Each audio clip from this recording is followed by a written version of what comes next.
retravailler et retrouver notre lien avec l'histoire, puisque voilà, Paris conserve encore les traces de sa plaine maraîchère et agricole, puisque au XIXe siècle, on avait près de 5% de la capitale de Paris, hein, qui était cultivée à peu près 600 hectares, avec des parcelles qui allaient entre 4000 et 1000 mètres carrés, où on avait notamment des productions de melons, des productions de concombres. Et donc, c'est vraiment cette réflexion sur ces liens entre territoires urbains et territoires ruraux qui est essentielle, qui nous permet effectivement de travailler sur notre avenir et de travailler sur cette métropole qu'on est en train de construire, et sur la métropole, elle sera durable et elle sera résiliente si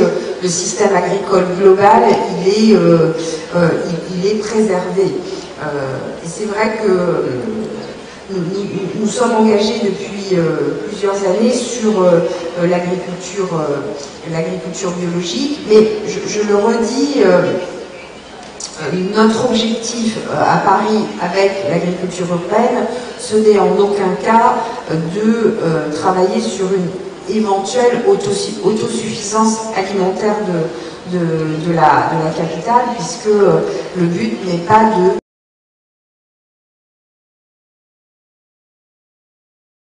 nourrir Paris, puisque une dernière étude a montré que si nous voulions nourrir Paris, nous aurions besoin d'une surface équivalente à 1,5 fois le territoire parisien, et voilà, ce serait, il nous faudrait à peu près 11 000 hectares pour assurer une autosuffisance en fruits et légumes frais, et on parle que des Parisiens, on ne parle même pas des potentiels 30 millions de visiteurs qui passent dans notre capitale tous les ans.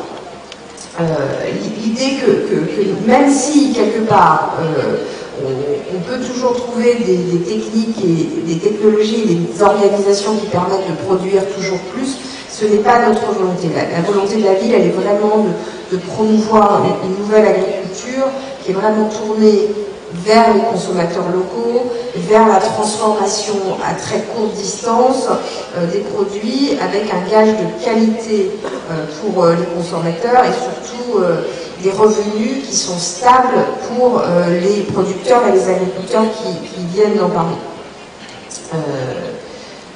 Avec notre projet pariculteur, avec notre plan alimentation durable, et avec également tout le soutien de la ville à l'économie sociale et solidaire, et aussi au commerce de proximité qui est extrêmement important dans Paris, avec tout le travail qu'on fait sur la lutte contre le gaspillage alimentaire, nos réflexions sur la nécessaire transformation et la nécessité d'avoir une logistique durable dans notre ville, le travail qu'on fait sur la production de compost. Voilà, c'est tous ces projets qu'on porte visent à participer au développement d'un système alimentaire qui soit vraiment un système alimentaire durable, qui soit un système alimentaire diversifié pour Paris, et qui doit effectivement permettre aux habitants des aliments sains et abordables, avec des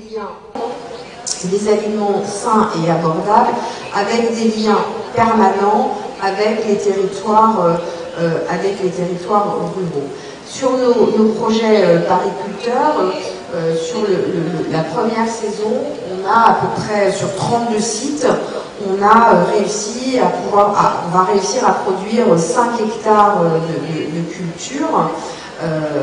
Aujourd'hui, on a à peu près une douzaine de sites qui sont installés, et pendant cette première saison, on a eu près de 160 porteurs de projets qui ont répondu à cet appel à projet, et qui font quelque part de Paris ce qu'on peut appeler un cluster de l'agriculture urbaine, avec effectivement des techniques extrêmement différentes, hydroponie, aquaponie, aéroponie, du bac, de la pleine terre. Les chiffres envisagés sur la première édition, c'est à peu près 500 tonnes, également de la bière, du poisson, du miel et des fleurs.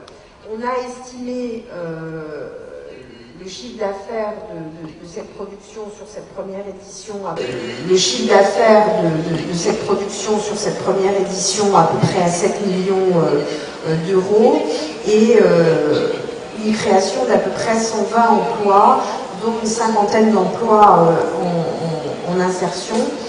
Et la ville investit pour adapter, a investi à peu près 2,5 millions d'euros pour adapter son bâti au développement de son projet. Et les partenaires qui amènent des toits dans le projet ont également mis sur la table un certain nombre de financements pour ceux qui ont gagné les appels à projets. L'idée, c'est on a avec cette première saison réussi à faire un démonstrateur, une vitrine. Surtout, on a montré à tous les propriétaires de surface foncière que c'était possible, que c'était potentiellement rentable, que ça créait du lien social et que c'était un modèle extrêmement vertueux en termes d'écologie et en termes de circuits courts. Donc en septembre l'année dernière, on a lancé la deuxième saison sur 42 sites, 43 sites. Et grosso modo, on devrait avoir une dizaine d'hectares qui seront produits. Donc là aussi, on a eu à peu près... on a eu moins d'offres, on a eu une soixantaine de porteurs de projets qui ont déposé, parce que je pense vraiment que la filière est en train de se structurer, y compris en termes de business model. Pour terminer, je dirais que on voit bien qu'on est en train d'inventer un nouveau modèle d'agriculture, et je pense que les enjeux qui sont devant nous dans les 10 prochaines années sont des enjeux auxquels nous allons faire face, tout pays confondu, qui sont une réflexion sur notre modèle agricole. Aujourd'hui, nous avons des réflexions en France sur notre propre modèle agricole. Est-ce que nous continuons cette agriculture intensive, extrêmement nocive pour nos sols, et qui n'est pas toujours garante de produits de qualité, ou est-ce que nous nous tournons plus vers l'agriculture biologique avec effectivement des valeurs sociales extrêmement importantes? Donc c'est aujourd'hui les questions que nous nous posons sur notre système agricole aujourd'hui. Je crois que demain, nous nous poserons vraisemblablement des questions sur quel type de grande urban farm, de ferme urbaine nous voulons. Est-ce que nous voulons de grandes fermes urbaines totalement productives qui peuvent potentiellement ne servir qu'à l'exportation, sans aucune réflexion sur le lien social et sur les circuits courts, ou est-ce que nous travaillons sur des fermes urbaines de plus petite taille, qui sont des fermes urbaines qui revalorisent le lien social? Et je crois que ce débat sur ce système agricole de fermes urbaines est vraisemblablement un débat de société qui nous attend dans les 10 prochaines années, et qui est quelque part s'inscrit dans le même débat que celui du modèle agricole aujourd'hui. Voilà, donc Paris est parti dans cette aventure.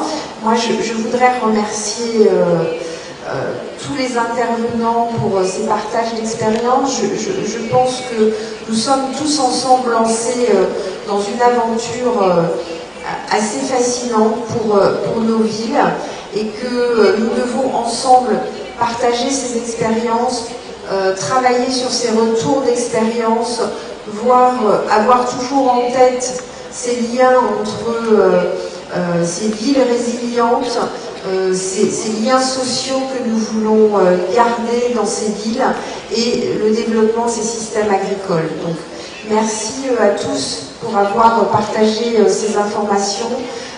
Merci au maire de Gandourni de nous avoir invités et je suis persuadée que dans les mois qui viennent, sur ce sujet d'agriculture urbaine entre Paris et Séoul, et je vous remercie encore entre Paris et Séoul, et je vous remercie encore de nous avoir permis de présenter notre politique. Merci beaucoup. 네, 두 번째 기조연설로 미래 문제 해결을 위해서 도시농업을 지속해 나가겠다라고 말씀해 주신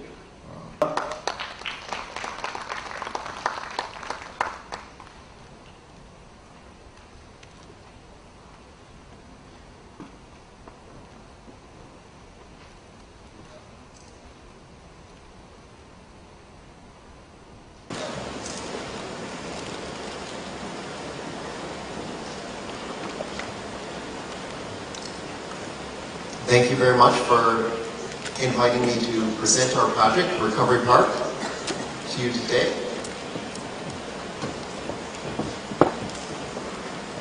It's a great honor for us to be able to share the vision that we've had for the last decade and the experiences and participate in this wonderful event.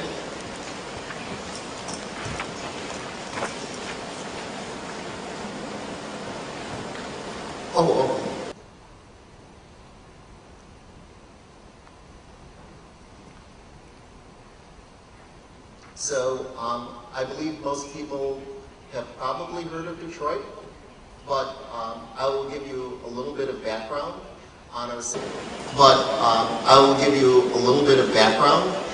city. Detroit has been known as the Motor City, the home of the auto industry for the world for the last 100 years. In the background, you see the General Motors headquarters. And a lot of our story has to do with the decline of the auto industry and the transition of the auto industry.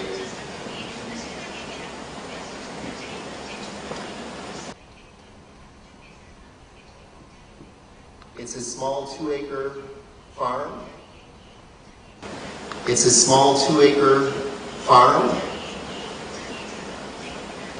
Where we grow for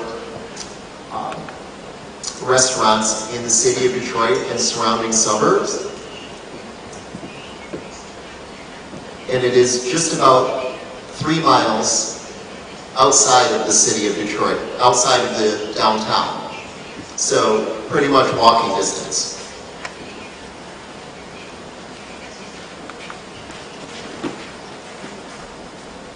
The city was completely built. There was no vacant land. And what we had were large factories for the auto industry and people lived within walking distance of the plants. We had a population of about 2 million people at that point.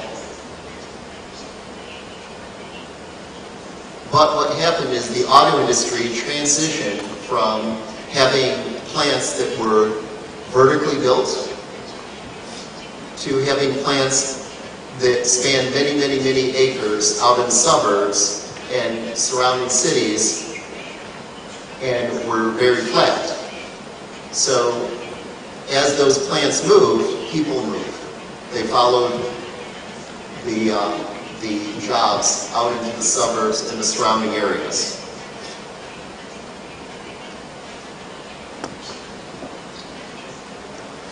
context at the size of Detroit. Detroit's for the United States, a relatively large geographical city. Within it, we can house Manhattan, San Francisco, and Boston, all very densely populated cities within our borders.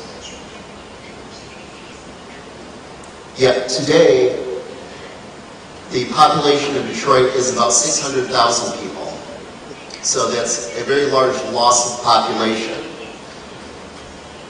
And it's not only a loss of population, it's a loss of wealth. So the wealth in the city of Detroit shifted to the suburbs and to outlying areas, and has left a great deal of vacancy over time. Often what I do is I compare the loss of wealth and infrastructure in Detroit to what happened in Fukushima, Japan in one day. But instead in Detroit, it happened over. So people noticed it, but the devastating effects have been very drawn out.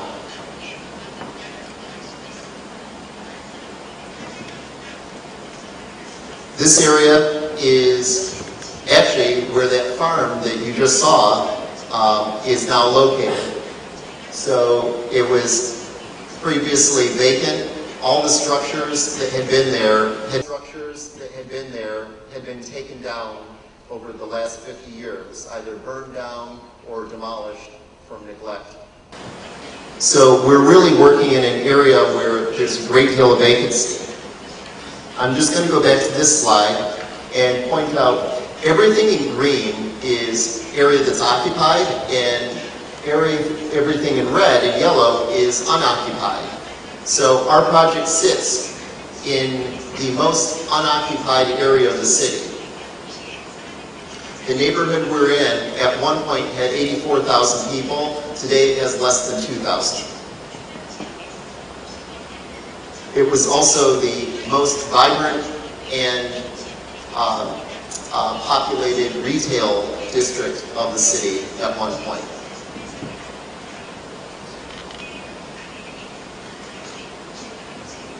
So in that context, Recovery Park was started as a project to create jobs. Our founder and CEO, Gary Wozniak, a recovering addict himself who had spent time incarcerated, the Chief Development Officer for a substance abuse treatment program, helped people find jobs. And what he found is he couldn't really help people find meaningful, stable jobs. When people were lucky enough to find a job, they often were not able to keep the job because issues related to their core injuries from substance abuse or incarceration would leave them unable to stay gainfully employed. So his idea became, how do I create jobs? How do I take advantage of opportunities in the city to create jobs that then can employ these people? And with that, he went back to the concept of agriculture. His grandparents had owned a farm, and he had spent time working on that farm. And so he thought, how do we take all this vacant land and turn it into job opportunities? And then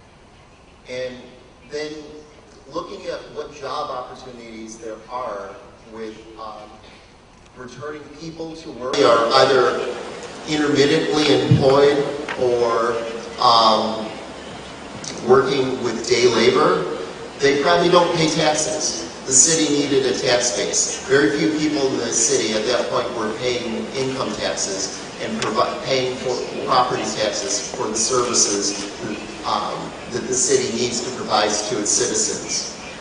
So at that point, Detroit was truly in a crisis point as well.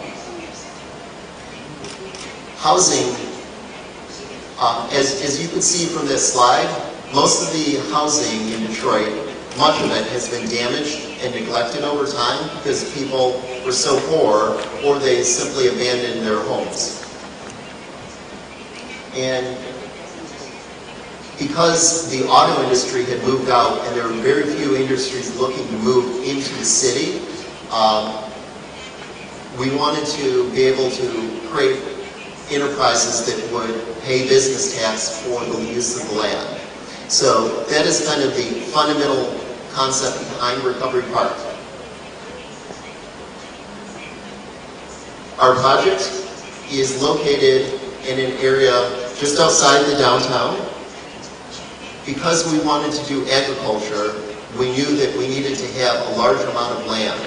So as projects became successful, we would be able to expand onto adjacent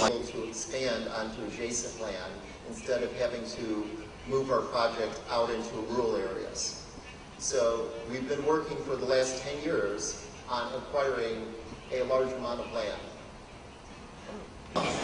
Scalable agricultural-based projects. Most of that land, the land you see in blue in this area, is owned by the city of Detroit.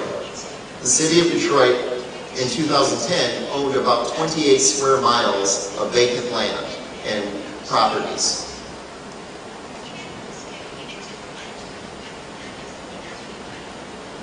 The areas in green as well are owned by the city. And then the areas in tan or yellow are areas that if we want to purchase them, we have to buy them from private individuals or companies.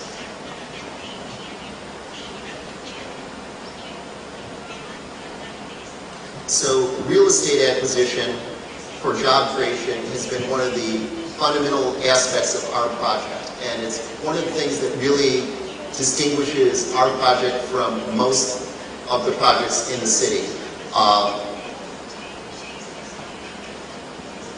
Most of the projects in the city focus on small amounts of non-adjacent vacant land.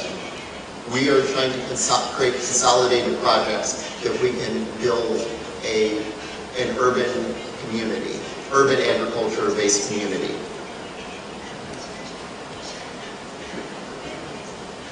This is a picture of our team on the farm, and I want to talk a little bit about our team because it's so important. After land, we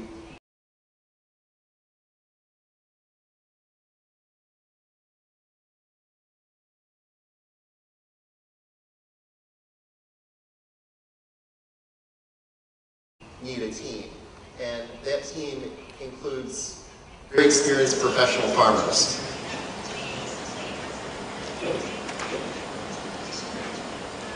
We have purposely sought out farmers who can help us build this business of Recovery Park Farms. In order to do that, we need skills well outside of what you might find with somebody who has experience in gardening or growing. We need experience in hydroponics, in marketing, in workforce management. We also have a dedicated person on staff whose job is to work with people with barriers to employment to help stabilize them in the job. A fundamental part of our job creation platform is creating opportunities for the people that we come in contact with or hire to improve their lives and to help stabilize them with housing, financial matters, returning from military service or incarceration, adjusting to issues of anger management or helping reunite with their families.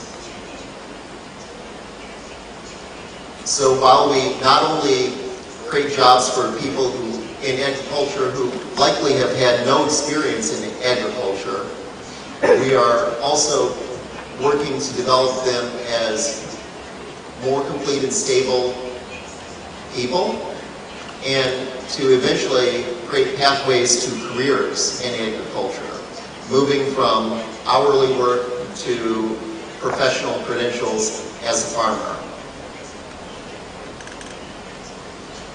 Because our staff and our team are so mission-driven, they are willing to do these extra things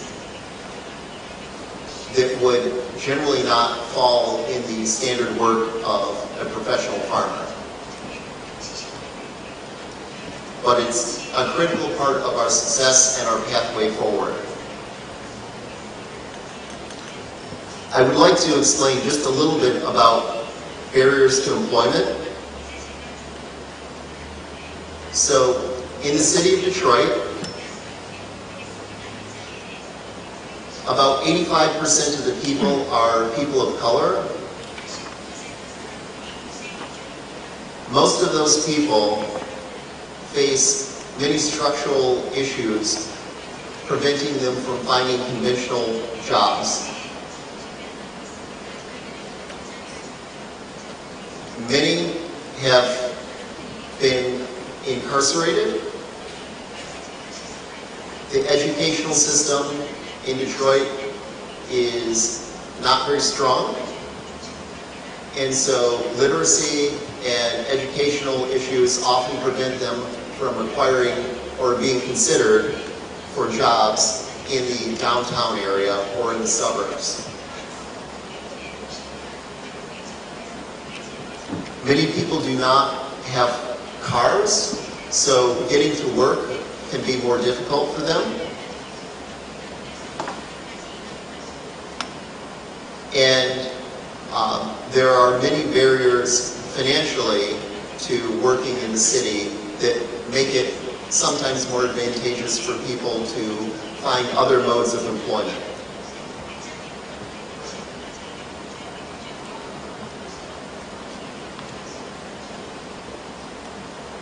Recovery Park Farms is the first business incubated by Recovery Park. And because we are working to create sustainable jobs, jobs that pay people based on their productivity, Recovery Park, the nonprofit, has incubated Recovery Park Farms, a for-profit company with a social mission.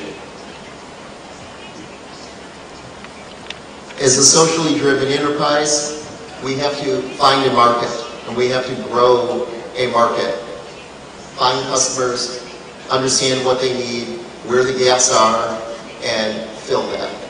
What we've chosen to do is grow specialty produce for chefs at restaurants. Our produce is delivered within 48 hours of harvest to customers, often within 24 hours. And it's unique in color, taste, and it's sized for restaurants who want to have the maximum flavor in the produce. So rather than growing the largest, heaviest produce we can, we try to grow the produce that's most beautiful and tastes the best on the plate for customers of those restaurants.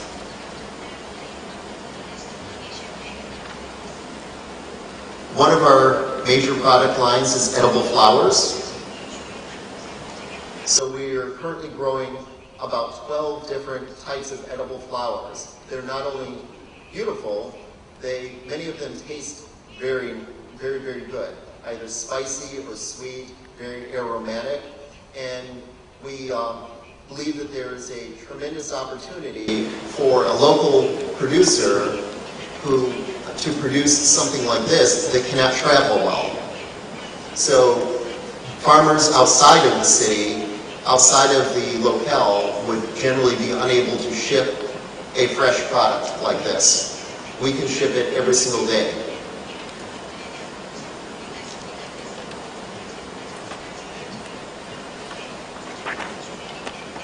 One of our premier products is cherry tomatoes. What sets our product apart is it's harvested completely ripe on the vine, and it's grown exclusively for its taste. most tomatoes in the United States are harvested unripe on the vine, taken to a factory warehouse, and ripened using a product called ethylene, which is the natural ripening agent you would find in something like bananas.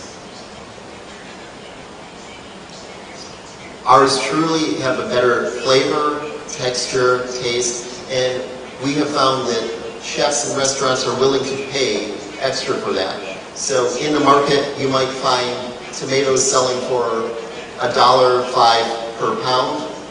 We are consistently able to sell them for $4.25 a pound.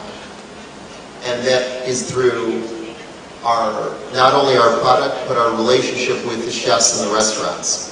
Because we sell locally, we are able to talk to them on a daily and weekly basis. We're able to go out and meet with leading chefs who are the chefs that others aspire to be, and understand what they want and adjust our growing plans based on that input.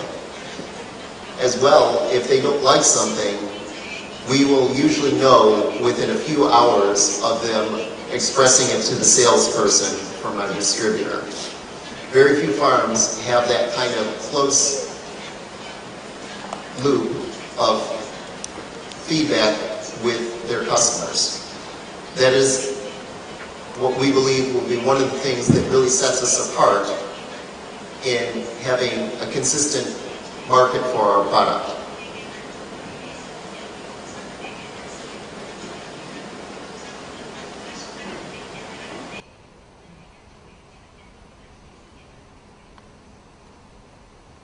So Recovery Park Farms is really the starting point for what we hope will be a much larger conceptual plan around restoring communities and people.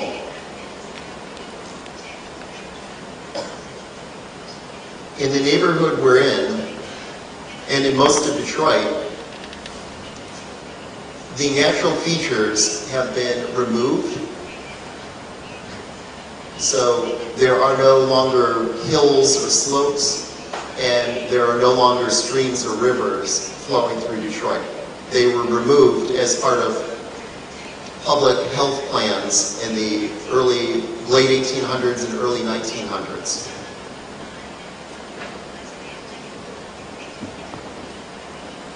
As well, so we believe that there's an opportunity to integrate water management, energy management, and many different features in this neighborhood with the cooperation of the state, local, federal governments, as well as the citizens of the area and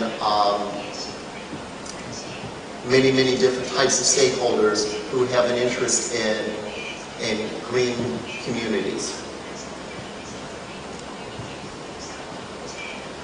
At the heart of this, though, we believe that there will be greenhouses and value-added production facilities where people have jobs and can work and walk to work over time.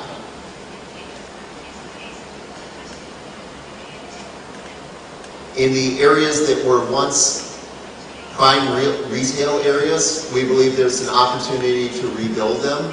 Currently, they're very vacant. There are very few commercial entities remaining in the neighborhood. But we believe that once there's a substantial working population, those areas will be ready to come back.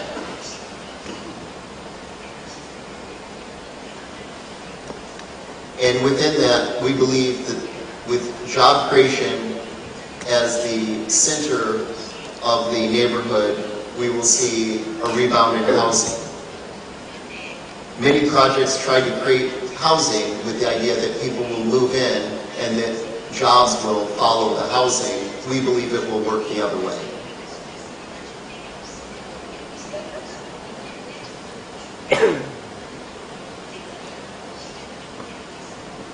So with that, I would just like to share a few ideas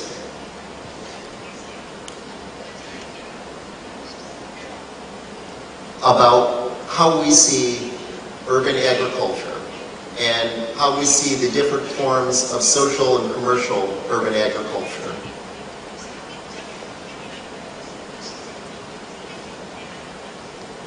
I'll start with the concepts, because I believe that when we look at agriculture, there is the gardening aspect and the community and the personal wellness.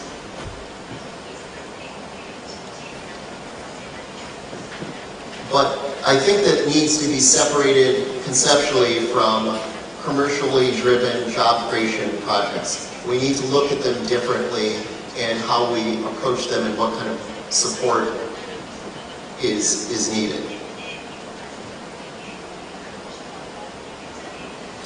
For job creation, we really need to have the portions of government that want to work with returning citizens into productive work and working with people while they are still incarcerated to develop skills that they can leverage in the market.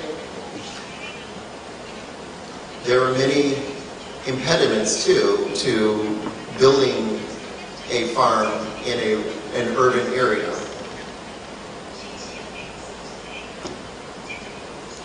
Such as providing electricity, gas, energy, dealing with existing environmental issues. These have all been challenges for us, and we have been working diligently with the governments and different agencies and educational institutions to address them. But they take time and they're very costly, and they make it difficult for enterprises seeking profit to consider the cost or bear the cost of. When we look at the potentials for jobs, with rural outdoor growing, you can probably have about 1/4 of a job per acre with conventional farming technology. With intensive greenhouse growing, we can have about 6 to 8 jobs per acre. And with the more intensive greenhouse growing, we can also have many other types of jobs that naturally stem from supporting that type of growing. And those jobs are not limited to just farming, but they include distribution and logistics, marketing, seed genetics, technology and data systems. There are many more opportunities. And so looking at urban agriculture, we can see the potential to have extensions of farming for certain types of products that need new technologies and new systems.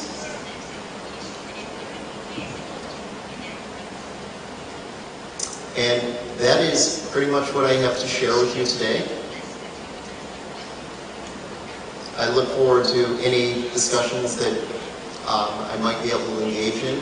This has been a wonderful learning experience for me, and I'm very honored to be with you today.